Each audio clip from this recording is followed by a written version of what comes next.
d'abord vous dire que je suis extrêmement content de faire ce vernissage de cette seconde exposition dans notre série La Recherche, qui s'appelle, comme vous avez sûrement vu sur l'affiche, Illustration fantastique.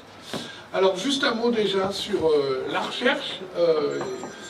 L'idée dans cette exposition, chaque année, est de mettre des images qui peuvent être vues à la fois sous l'angle de la science ou sous l'angle de l'art. Et l'art et la science sont souvent des activités qui sont très séparées dans la vision des gens.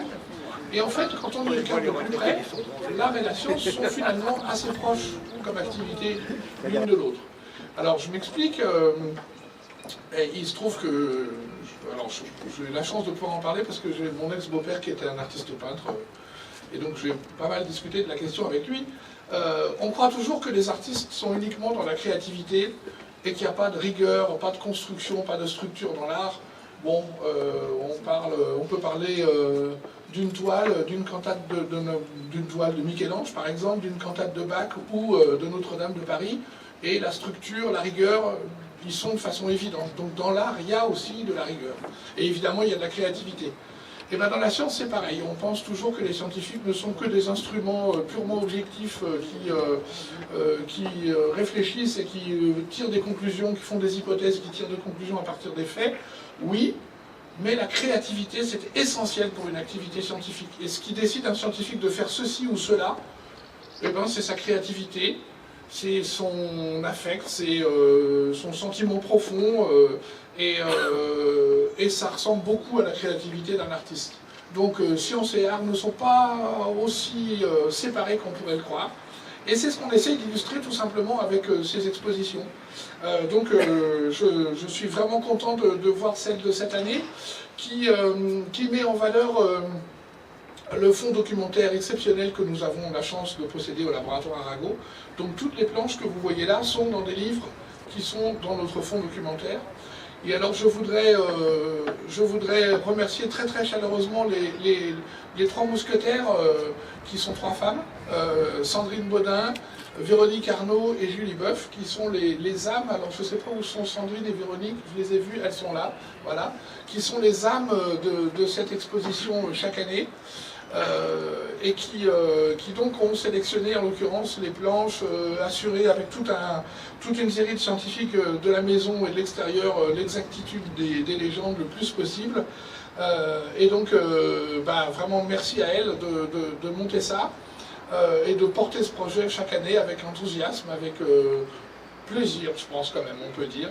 Et donc c'est une chance. Alors je voudrais aussi en profiter tout de suite pour remercier d'ailleurs les différents scientifiques de la maison, et je vais les citer parce que c'est du travail vraiment d'aller faire toutes ces légendes et cette expertise d'étoiles. Donc il y avait Yves Desdevises, Muriel Bourin, Raphaël Lamy, Julien Loubet, Lorenzo Bramanti, Laurence Bessot, Julia Baudard et Isabelle Rouget, qui ont beaucoup participé. Et puis, tant que j'en suis au remerciement des gens qui ont participé directement à l'exposition, je voulais remercier, je l'ai vu aussi, je ne sais pas où il est, Xavier Tixador, il est ici, qui a fait l'affiche, le design des planches, etc.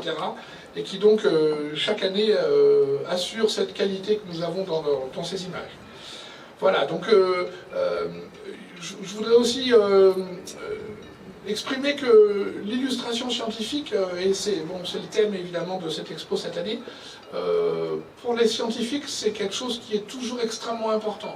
Donc là on voit vraiment les balbutiements de l'illustration scientifique, 17e, 18e, 19e siècle. Ces illustrations sont toujours au cœur de la recherche scientifique maintenant. C'est-à-dire que maintenant, beaucoup de nos collègues au laboratoire, leur activité essentielle, c'est de faire des images. Et bien sûr, de les analyser, mais il y a un contenu scientifique dans ces images. Et dans les images que vous voyez ici, au XVIIIe, XIXe et XVIIe siècle, l'idée, le besoin était de décrire la biodiversité, d'essayer de comprendre ce foisonnement, de le structurer, de le positionner, de l'analyser. Et les images étaient absolument essentielles. Bon, il se trouve qu'en plus, à l'époque, moi j'aurais pas pu être un scientifique du tout, parce que pour être scientifique à l'époque, il fallait être un bon dessinateur, ce que je ne suis, mais alors pas du tout. Et donc, effectivement, on peut voir que ces planches sont à la fois des images absolument magnifiques. Voilà, alors, pour terminer, je voudrais Alors, d'une part, on vous donnait rendez-vous pour l'année prochaine, pour l'exposition que nous ferons l'année prochaine. Alors, Sandrine me faisait remarquer que l'an prochain, c'est les 125 ans de la première photographie sous-marine qui a été faite par Louis Boutan dans la baie de Banyuls. Donc, il faudra forcément qu'on mentionne ça. Et puis justement, moi, je voudrais demander, enfin, j'ai demandé aux plongeurs et aux scientifiques de la maison qui font de magnifiques photos sous-marines, de les présenter au public. Donc l'idée, on verra comment cette idée prendra corps, mais l'idée pour l'instant, pour l'année prochaine, est de faire une expo de photos, depuis les photos de Louis Boutan jusqu'à maintenant, notre vision du monde marin. Voilà, puis pour terminer, donc, je voudrais vraiment remercier Jean-Michel Solé et les services de la mairie, d'une part pour toute l'installation des planches, ce vernissage, mais plus encore pour le soutien inlassable, quotidien et extrêmement agréable et chaleureux que nous avons avec la mairie. Je dois dire que c'est un partenariat qui me fait vraiment très très plaisir et puis qui est extrêmement utile, qui est extrêmement précieux pour tous les projets que nous avons, et il y en a beaucoup. Alors je sais que parfois on est un peu casse-pied, qu'il y a, comment dirais-je, des lenteurs administratives. Bon, alors il paraît qu'on a un nouveau président qui va s'attaquer aux lenteurs administratives. Je peux vous dire qu'il a du travail.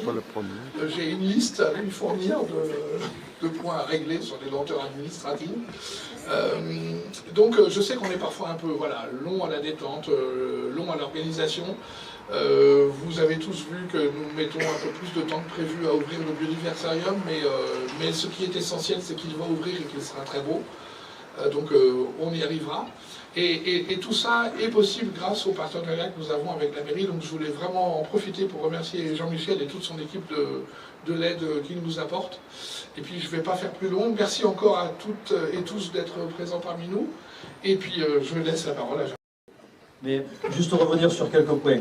Quand vous parlez de précision et de talent, je pense qu'ici il y a beaucoup de talent et de précision. D'ailleurs, ces planches le prouvent. Et c'est toujours un plaisir de venir assister à ces expositions.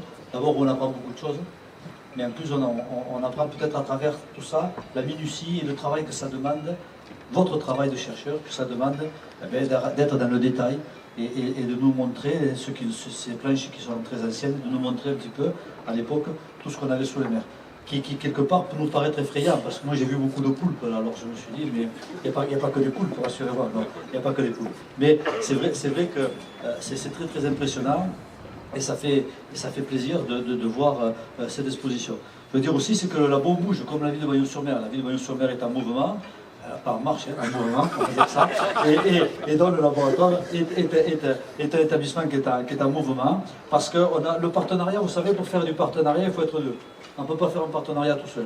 Donc, je n'en ai aucun mérite parce que j'ai en face de moi, et vous et votre prédécesseur, j'ai eu en face de moi la chance d'avoir deux directeurs très ouverts qui voulaient vraiment ouvrir cette institution et l'ouvrir d'abord à la population de Banyuls-sur-Mer. Et ça, je vous en remercierai jamais assez parce que c'était compliqué quand même dans le passé. Il y avait peut-être pas un mur, mais c'était pas, en tout cas pas aussi ouvert que ça. Et il est important aussi que la population puisse participer aux activités du laboratoire d'eau et comprendre ce qui s'y passe, sachant que le laboratoire d'eau est un élément incontournable de la ville, puisqu'il représente d'abord économiquement beaucoup d'emplois, et ensuite, au niveau de l'image, de la notoriété de la ville, vous faites briller les couleurs de Banyuls-sur-Mer dans tout le monde entier, l'Europe et le monde entier. Donc moi je suis ravi d'avoir ce partenariat avec vous. Et puis ce partenariat il se décline ici, sur lequel la commune investit avec vous, met des moyens techniques, mais vous mettez le talent. Et pour revenir un petit peu, non pas aux longueurs administratives, mais moi je suis ravi, je suis même patient d'arriver le 1er juillet, le 31 juin, le 25 juin, je ne sais pas, quand on commencera à voir un petit peu ce labo prendre forme, les meubles arriver, les meubles arriver, les meubles arriver qui sont commandés, j'espère, ou pas loin, ou qui vont l'être, de manière à ce qu'on puisse bénéficier de ce trésor à Banyuls-sur-Mer. Et je le dis, ce partenariat, c'est un partenariat de cœur. 125 ans du laboratoire agro, 130 ans du laboratoire agro, mais aussi c'est un partenariat très intéressé. Mais les partenariats sont toujours comme ça, parce que c'est toujours des partenariats gagnant-gagnant. La ville, elle a une richesse à travers ce laboratoire agro, en levant l'aspect économique qui est tellement important par rapport à sa notoriété. Ça nous permet de nous inscrire dans la durabilité, dans un tourisme scientifique peu ne peuvent nous concurrencer. Et avec ce merveilleux outil de travail qui arrive maintenant, je pense qu'on sera à la pointe du progrès et à la pointe de ce qu'on peut offrir à nos amis touristes. Donc, merci à vous, monsieur le directeur, merci aux chercheurs, merci au personnel de Laboratoire Ago, merci à l'association Laboratoire Ago qui m'a grondé tout à l'heure avec moi, je m'en expliquerai, je suis sûr. Voilà, en tout cas, beaucoup d'espoir et beaucoup de bonnes choses pour cette exposition. Merci beaucoup.